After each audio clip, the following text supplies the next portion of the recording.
let's be honest, the last 4 weeks in the stock market has been absolutely brutal. I think we can agree. A lot of people, they're selling off, running scared, when in my opinion, if you have patience, you have discipline, there are some incredible companies on sale right now, along with some incredible ETFs to really dollar cost average into. In today's video, I'm going to be showing you these top oversold setups that I'm watching for this week. Of course, guys, I am not a financial advisor. Do your own research on this stuff. These are just the stocks and ETFs that I'm currently investing in. And I would really appreciate you guys if you could hit that like button, that subscribe button. It really helps this channel grow, helps you see this content more often as well. And of course, guys, I hope you're having a absolute God blessed day. I know it's been rough out there, folks. I know it's been rough, but you know what? Is it weird or is it just me? Let me know in the comments if it's not just me.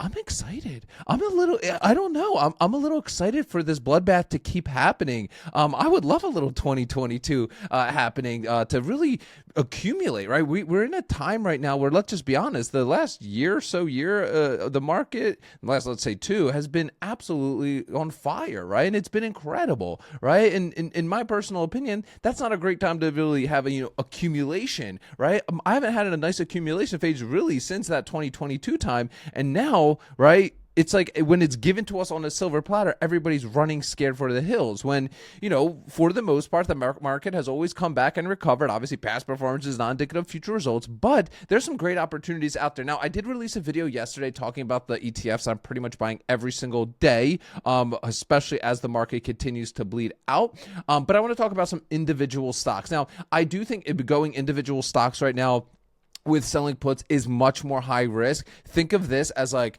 fun money, right? So the way I'm at least structuring my portfolio right now, if you didn't watch yesterday's video, is I'm primarily every single day or week, depending on how red it is, I'm buying SPY and QQQ to continue to accumulate shares there so I can run my covered calls. I'm then also buying SCHD, JEPI, and JEPQ as well, and then a couple other things like gold, Bitcoin, and then my Vanguard stuff. I did release a video yesterday on that where you can watch it. But today we're talking about, hey, okay, after we have this foundation, are there like any individual setups that are worth looking into? And yes, there is. Like here I am just on my ArkPicks dashboard, and you could see, look how many oversold setups we're getting, guys. There is so many oversold setups. Now, basically what an oversold setup is, basically is the RSI has dropped below 30, meaning that people are pouring out of this. So for example, like General Mills at 18, people have been pouring out of this stock. It's extremely oversold. And if we flip this to filter this way, overbought, right, is stuff that people are pouring into, right? And do we see any surprise with CVX, XLE, Oxy?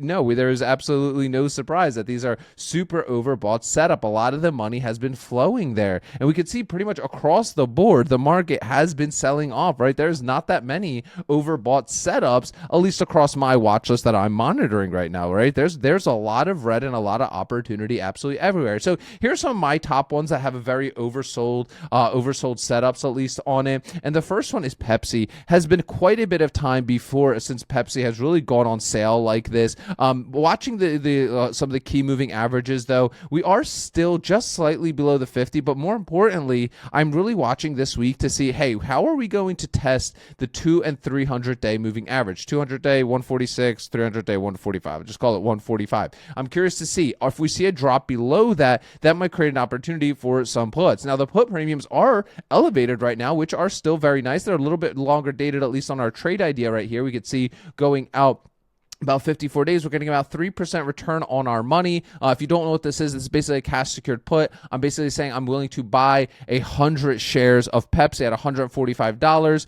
on May 15th, right? And every options contract is equal to 100 shares. So that would lock up $14,500, but upfront premium, I would collect $418 of premium. Now, coming down to the actual options chain, there are, shorter dated stuff, 145s even. You get about 2% on your money just under 30 days.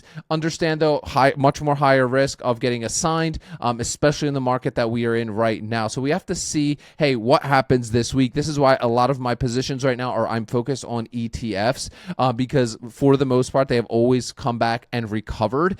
So you can't go wrong buying SPY and QQQ in my personal opinion. Obviously, go do your own research. I have no idea what I'm talking about. But in my opinion, nothing wrong with just dollar cost averaging, doing a boring strategy. My stuff is very, very boring, as you can see. but I do love Pepsi. We have a nice dividend. You guys know I love my dividend paying stocks. I could sell my covered calls. I collect my dividend against them as well. And then obviously I could get my cash secured put premiums, cash secured put collateral, all the Ark Options Strategy stuff that many of you that tune in here already know, where we have essentially five income streams with one very simple and easy to understand option strategy. And what we always have to understand, guys, is when we do these cash secured puts, we are really lowering our cost basis as well. A lot of people don't take that into account, but I do think it's worth looking at. So for example, if I did this trade right here and I actually get assigned at 145, my actual cost basis is 140. It's actually 140.82 because I'm collecting $418 up front, which is very significant to have now my cost basis around 140. That gives me a lot more leeway if I have to then flip and do those covered calls against that position I'm trying to get out of it. Some of you know my Kraft Heinz position that turned against me. I actually got assigned at 27, but because I've been doing covered calls basically for the last few months, my cost basis is now under $24 on my Kraft Heinz. And that's what's great about this strategy, guys. If you love patience, you love disciplined investing, welcome to the best channel ever, because honestly, this is all we talk about here, right? Really basic stuff. But basic oftentimes is overlooked as boring, and people want to go into these crazy high yield things. In my personal opinion, you just practice, again, a little bit of patience, a little bit of discipline, and you'll be shocked at the results that you can actually get for yourself. Next one I'm watching is Ford, one of my absolute favorite dividend paying stocks. About a 5% dividend payment coming out of Ford. Also been getting beat up here. However, we are just at that 300-day moving average area, which we dipped pretty low of, and I have been waiting for it to see if we do drop below that. I like this play because, let's just be real, it locks up a lot less collateral. Locking up $14,000 in a Pepsi play right now, I don't know. I'd rather maybe just buy some SPY, QQQ, and SCHD and let those ride. But we all have different size accounts that we're working with. We have all different in a different financial situation. But looking at a Ford, it's only about $11 stock. So we're not wrapping up a tremendous amount of collateral, but it allows us to really capture a higher return on collateral because it is a much more volatile stock, and obviously a little bit more higher chance of assignment. The way I gauge my chance of assignment is I do look at the delta. I do think that's important to look at, but the reality is, hey, what am I actually getting as my return on collateral? That's going to be your true indicator of how much risk you're taking on. A 3% return on your money, 3.5 over in this specific case, is a high risk trade. Don't let anybody tell you otherwise. Okay, do not let anybody tell you otherwise. That is a much more higher risk trade. But you can obviously go out further on your DTEs if you really wanted to. Here, just looking at the April 24, 33 days. I usually like to be in that roughly 30-day time frame and try to stick in that 20 to 25 to 30 delta, and obviously getting at least a 2% return on my money. So even looking at that 33 days out, 2.23%, I like that one. Is what I do want to look at the 11s, but primarily I really want the 1050s, to be honest with you.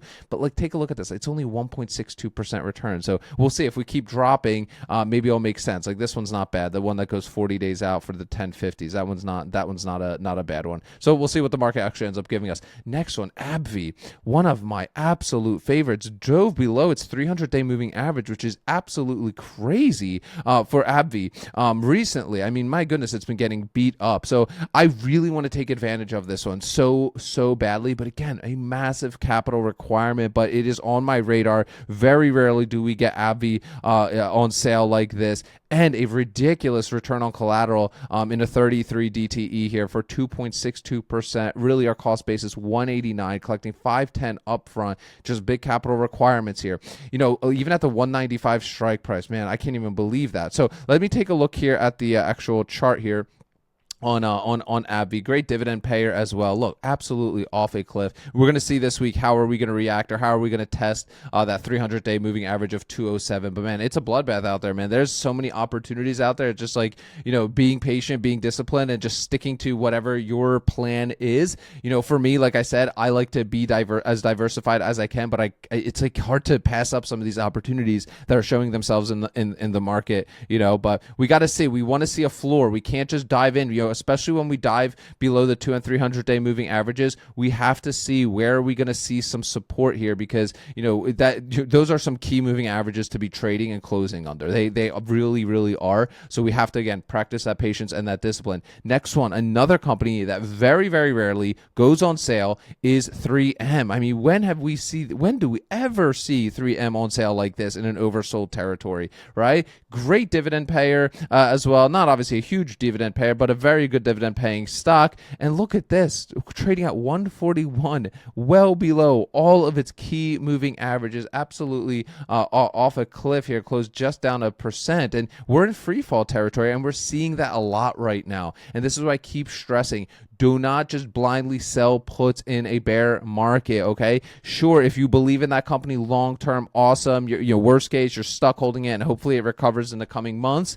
Sure, but do not just blindly sell the puts, because if you do just blindly sell the puts, you might be getting assigned, right, a lot more frequently, and then you're going to run out of dry powder to continue to deploy to kind of, continue to dollar cost average down, right? That's why I like the, just buying and accumulating right now. I just heard an email out this morning to the list, and you can subscribe to the list down below in the description. But right now, I think accumulation for most people is the best thing that they can do. Accumulating SPY, QQQ, a little bit every single day. SCHD, great dividend payers. JEPQ, getting those income ETFs rolling, right, for that income, continuing to reinvest that, right, and then selling our covered calls against them when the market starts to recover, right? Your strategy has to change. Let's just be real. The past few years have been really good to us, right? We're not getting assignments very much on our cash secured puts, and now everybody's freaking out right now that they're getting assignment. Welcome. That is part of the actual game. So I want to invite you to a free training, guys. Attend my Ark Options Strategy workshop down below. It breaks down this full strategy in a ton of detail, especially if you're a beginner. I make this very easy to understand. You don't need a finance degree or anything like that to understand this stuff, or to be able to manage your portfolio as an income investor, which is what we primarily talk about here on this channel. Income investing strategies, dividends, selling options, all that good stuff. But at the end of that training, I also give you my free trade log template, as well as these 2 premium calculators that you can walk away with and start using. So click that first link in the description of today's video, guys. Remember, sell options, collect premiums, repeat. I'll see y'all tomorrow.